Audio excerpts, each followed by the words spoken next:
What's up guys, welcome back to my channel where I talk about men's fashion and vintage fashion.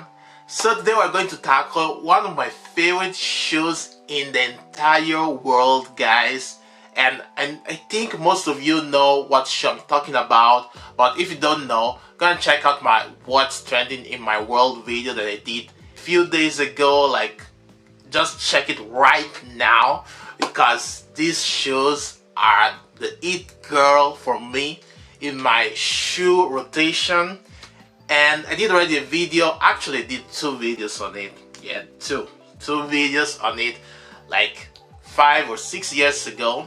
One was when I got these shoes for the first time, and another one was how to style them. So this is an update on that video. I know that you're all waiting. The shoe that we're going to tackle today is... Wait, if you read the title, you already know for sure, but today we're going to talk about how to style creepers.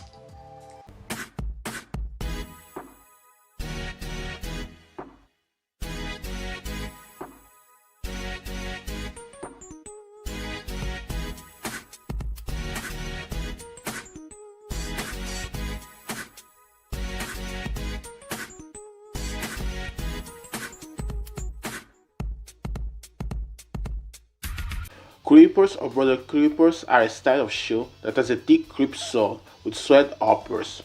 If you ask me which shoe is my favorite, then I will tell you that my absolute favorite shoe ever are creepers across the board. 10 out of 10, like no question. Let's explore the history behind this iconic alternative shoe that remained popular in the alternative, goth, and rockabilly scene throughout the years. Brothel creepers originated in the Second World War, worn in the North African desert. This type of shoe, before the creeper that we know today, was ideal for helping to deal with extreme heat and the desert terrain in the area. When the soldiers came back from the war in England, the shoe started to get more popular and shoemakers started hopping on this new trend at the time. In 1949, George Cox joined his father's shoe company and made the first creeper shoe that was marketed under the name Hamilton, inspired from the desert boots. Were initially marketed for the markets of Cairo and Burma and bought by soldiers to wear when off duty. The name brothel creepers was most probably coined by soldiers that were in the shadier parts of Soho and King's Cross. The creepers were really popular during the 50s when the Teddy Boys adopted this shoe into their style, were worn with drain-pipe trousers and exposed socks and drip jackets. So many clothing and shoe companies hopped on the trend that was emerging in the UK youth scene and made their versions of the Teddy Boy style and creepers. Even the Seal Yaji, a youth subculture in the Soviet Union in the mid-1950s, adopted homemade brothel creepers, calling them shoes on semolina because of the sponginess of the sole. Between the 50s and the 60s, other subcultures like bikers, rockers, and rockabillys became popular and started adopting this shoe too. With the rise of the mode scene in the 60s, the creepers took a step back and they will regain their popularity in the 70s thanks to punk fashion.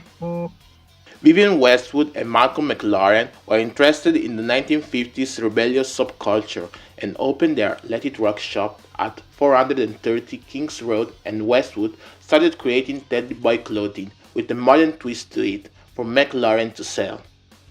Realized that the interest in the Teddy Boy subculture was back, so he started selling his creepers in the Let It Rock shop.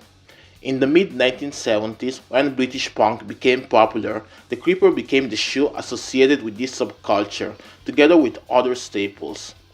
Then, in the 1980s, when Nanas of LA manufactured creepers in their shop in Santa Monica, Teddy Boys were the obvious customers, but other customers got into it and also bought this shoe, and it remained popular in the alternative scene. The shoe got adopted by various subcultures like indie, ska, punk, new wave, rockabilly, greasers, goth, and Japanese visual kei.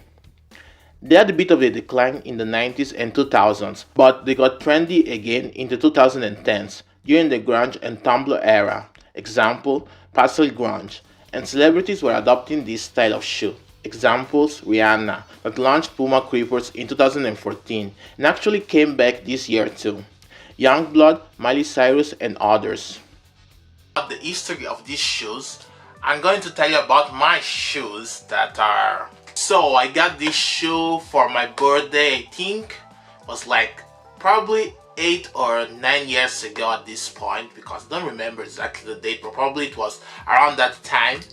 And a friend of mine gave it to me, and those shoes are sturdy as hell, guys. So I'm going to give you some tips. So this shoe, well, there are different heights of platforms. These I think are one of the highest ones. There is another one that is even higher, because these are from the brand Musiq footwear that I love, and I want another pair soon. But other than that, yes, those shoes are very sturdy, and like those are like 8 years old probably, so they still look really good, guys. Like the quality is on point.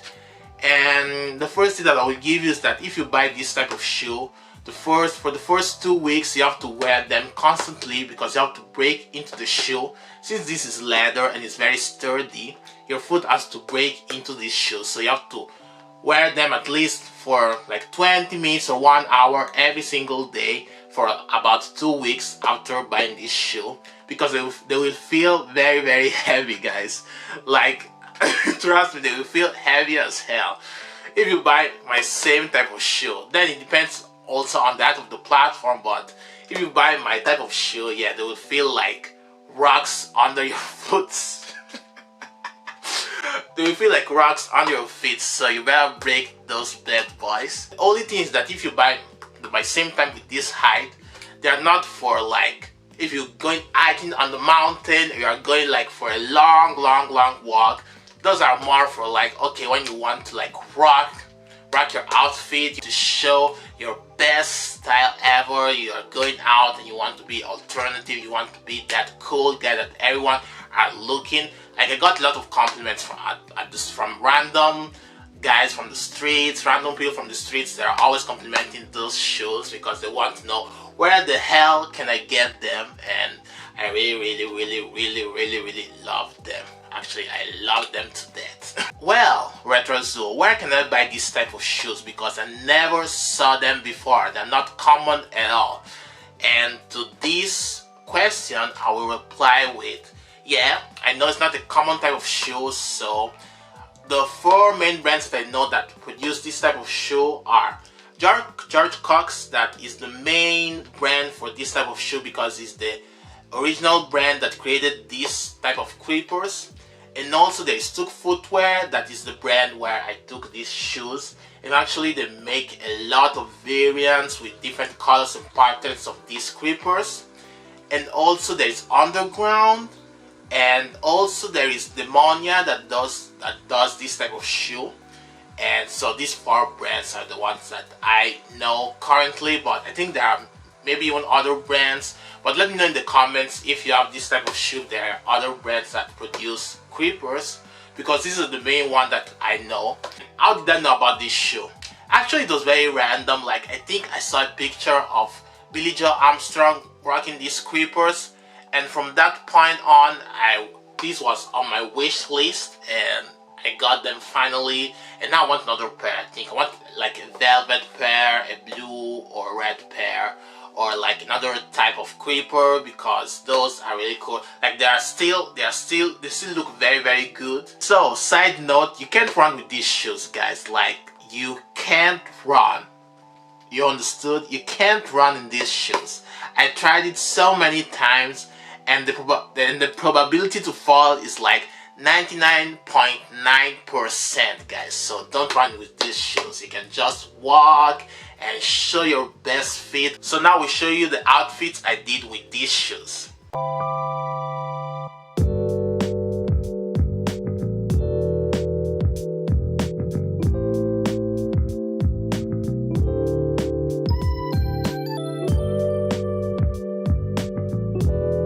So for this first outfit, I was inspired from the Teddy Boys and punk culture, and I mixed it together to make this cool outfit that I really like. So I'm wearing my Atos beret that I DIY'd with the safety pins and a chain, with my thrifted sweat vest, my thrifted tie, my thrifted Murano button up, with my thrifted blazer that I don't remember the brand. Wait, let me check. So this checkered black and white blazer is from Greenlight and is made in Italy. I'm wearing this brooch that my dad gave me that he took from the thrift store. I'm also wearing my rings as usual. And I'm wearing my Gardot trousers that I took in Germany last year at the thrift store with my Took footwear creepers to finish this look. I really dig the mix between the teddy boy and the punk culture.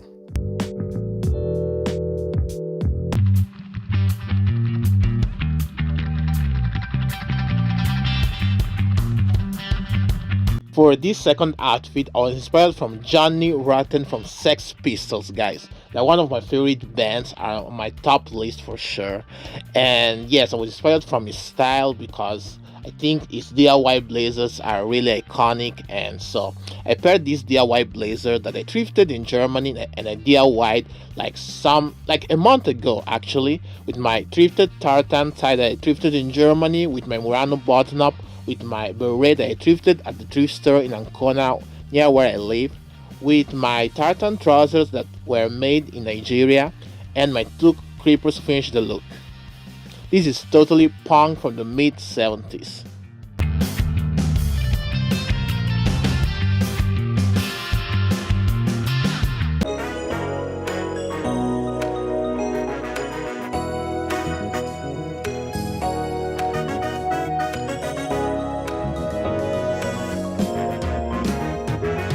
So for this third look, I was inspired from the Boys to Men preppy New Jack Swing style from the early 90s. So I'm wearing my newsboy hat from Covery World with my thrifted Moschino tie that I thrifted at the thrift store in Ancona, and also with my Murano button-up shirt with my yellow thrifted cardigan that I thrifted at the same thrift store that I was talking about before. And also I'm wearing those jeans that have like an ankle cut, I can say, yeah, like sort of not capris, but like they have an ankle cut, okay, with my creepers. And so I really love this preppy outfit that came out.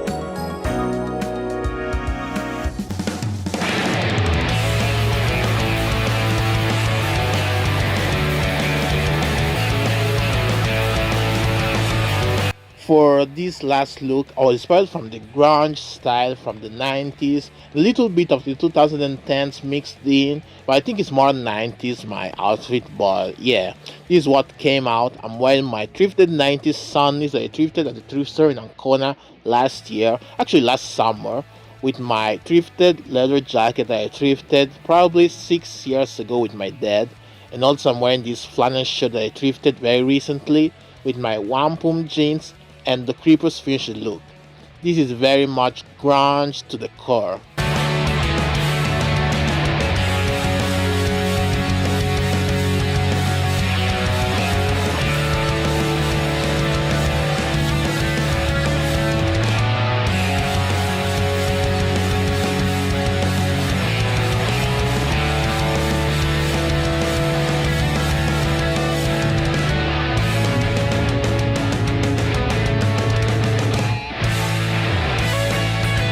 So guys, hope you enjoyed this video. Like, comment, subscribe, hit the notification bell so you will know when I put my next video. And yeah, I've been late this week, but my sales assistant course is like very busy. Like my schedule is all over the place. I'm busy like from Monday until Friday, like all day long. It's terrible, honestly. Like the only free time I have is like during the weekend, maybe when I come back, but I'm already too tired. So yeah, I will try my best to be consistent, but I think like next month And March it will be terrible. Like I will not have a lot of free time, honestly. But I will try my best because I have some video ideas that I've already planned. And yes, I know the 1910s men's fashion video is coming out next week, guys. It's already in the works. I have to only edit and adjust some things, but the first men's fashion history video, the update, of course, is coming next week, and I can't wait for y'all to see it. And I will see you on the next one, guys.